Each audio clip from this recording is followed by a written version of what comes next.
Star से में आपका स्वागत है और मैं हूं आपके साथ आचार्य वेद प्रकाश। दर्शकों, हम बात करने वाले पितृपक्ष के बारे में यानी श्राद्ध पक्ष के बारे में। हमारे हिंदू धर्म में गर्भधारण संस्कार से लेकर के और मृत्यु तक 16 संस्कारों का विधान बताया गया है और मृत्यु के बाद भी पवित्र आत्मा की संतुष्टि के लिए मृतक के सगे संबंधी खासकर उनकी संतान को कुछ विशेष कर्म करने होते हैं और श्राद्ध कर्म जो है उन्हीं में से एक है। कृष्ण पक्ष को पितृपक्ष भी कहा जाता है। हर महीने आने वाली अमावस्या तिथि को पितरों के निमित्त श्राद्ध दान आदि किया जा सकता है। भाद्रपद मास जो होता है उसकी पूर्णिमा से लेकर के और आश्विन मास की अमावस्या तक का जो समय है वो पूरा पक्ष जो है हमारे पितरों को समर्पित है और इसे श्राद्ध पक्ष कहा जाता है। अपने पूज्य पूर्वजों के प्रति श्रद्धा से किया गया पिंडदान आदि जो कर्म होता है वो श्राद्ध कहलाता है। अब बात करते हैं पक्ष के महत्व के बारे में। ज्योतिष शास्त्र से भी पितृपक्ष का खास संबंध है और पितरों से संबंधित दोष को ज्योतिषीय भाषा में पितृदोष के नाम से जाना जाता है। यह कालसर्प दोष और ग्रहण दोष की तरह ही जीवन की समस्याओं को बढ़ाता है और प्रगति में बाधक बनता है। अतः इस दृष्टि से भी पितरों की संतुष्टि करना काफी अहम हो जाता है।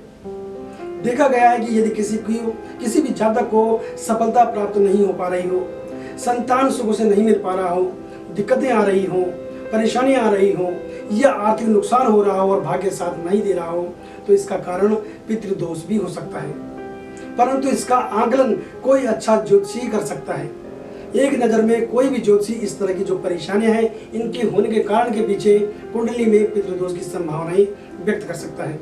इसलिए जिन लोगों की कुंडली में पितृदोष होता है उन्हें इस दोष की शांति के लिए श्राद्ध पक्ष में श्राद्ध पिंड दान आदि करना चाहिए। ऐसा भी कह सकते हैं कि पितृपक्ष वह समय होता है जब हमारे पूर्वज धरती पर होते हैं और हम श्राद्ध कर्म करके उनका आशीर्वाद प्राप्त करते हैं। अपने पूर्वजों का श्राद्ध किस दिन करना चाहिए? अगर आपके मन में ऐसा सवाल है कि हम अपने पितरों का जो श्राद्ध है वो किस दिन करें, जैसा कि हमने कहा हर मास अमावस्या आती है, परंतु इस खास पितृपक्ष में अन्य सभी शुभ कार्य वर्जित होते हैं और केवल पितरों के निमित्त पिंड दान आदि कर्म किया जाता है, या यूं कहें कि ये पक्ष पितरों को समर्पित है। हमारे जो भी पितृ परलोक गमन कर चुके हैं उनकी पुण्यतिथि जो भी हो, अर्थात जिस दिन उन्होंने अपने प्राण त्यागे हैं उसी तिथि को हमेशा पितृपक्ष के दिन उनका श्राद्ध कर्म किया जाता है। यदि किसी कारणवश देहावसान की तिथि किसी को ज्ञात न हो तो सर्वपितृ अमावस्या के दिन उनका श्राद्ध किया जा सकता है। इसीलिए इस तिथि को यानी अमावस्या को सर्वपितृ अमावस्या कहते हैं। समय से पहले जिन परिजनों की किसी दुर्घटना, आत्महत्या या फिर किसी शस्त्र द्वारा अकाल मृत्यु हो गई हो तो उनका श्राद्ध जो है वो अमावस्या से एक दिन पहले यानी चतुर्दशी तिथि के दिन किया जाता है। अब हम बात करते हैं श्राद्ध करने की विधि क्या होनी चाहिए। मैं एक सूक्ष्म विधि आपको बताता हूँ। प्रातः काल स्नान आदि नित्य कर्मों से निवृत्त होकर के शुद्ध वस्त्र धारण करने चाहिए।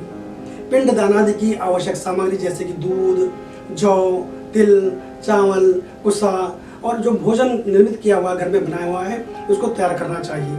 फिर पितरों का ध्यान करते हुए तर्पण और पिंडदान करना चाहिए। जो भी भोजन आपने उनके निमित्त बनाया गया हो वो उन्हें चढ़ाना चाहिए और उसके बाद फिर कौवे को, गाय को, चींटियों को जो भोजन है वो खिलाना चाहिए और उसके बाद ब्राह्मण को श्रद्धा से भोजन करवाकर स्वयं भोजन करना चाहिए। अब बात करते हैं इस बार जो श्राद्ध पक्ष है वो कब शुरू हो रहा है। इस बार पितृपक्ष में श्राद्ध की जो तिथियां होंगी वो इस प्रकार होंगी। इस बार श्राद्ध पक्ष 29 सितंबर 2023 से प्रारंभ होगा। 29 सितंबर 2023 को जो है पूर्णिमा और प्रतिपदा का श्राद्ध एक साथ होगा। 30 सितंबर को द्वितीया का श्राद्ध होगा। 1 अक्टूबर को तृतीया का श्राद्ध होगा। 2 अक्टूबर को चतुर्थी का श्राद्ध। 3 अक्टूबर को पंचमी का श्राद्ध। 4 अक्टूबर को षष्ठी का श्राद्ध।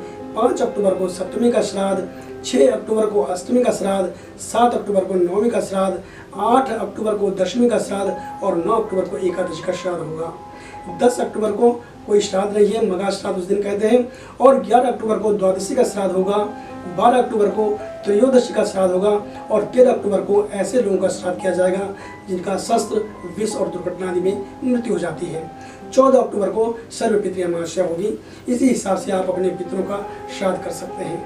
तो इस तरह से जो भी पुण्यतिथि हुई उनकी है, जिसके बारे में आपको जानकारी है, आप उसी दिन उनका श्राद्ध तर्पण कर सकते हैं। और यदि आपके पास उनकी तिथि नहीं है तो आप लास्ट के दिन यानी कि अमावस्या के दिन, सर्वपितृ अमावस्या के दिन उनके निमित्त श्राद्ध पिंड दान आदि कर सकते हैं। तो दर्शकों, ये थी श्राद्ध पक्ष से संबंधित जानकारी कि किस दिन कौन सा श्राद्ध पड़ेगा। लेकिन यदि आप व्यक्तिगत अन्य कुछ जानकारी श्राद्ध पक्ष से संबंधित जानना चाहते हैं तो आप हमसे किसी भी समय बात कर सकते हैं। हमारा फ़ोन नंबर है 8588009900 और हमारी वेबसाइट है www.starstyle.com।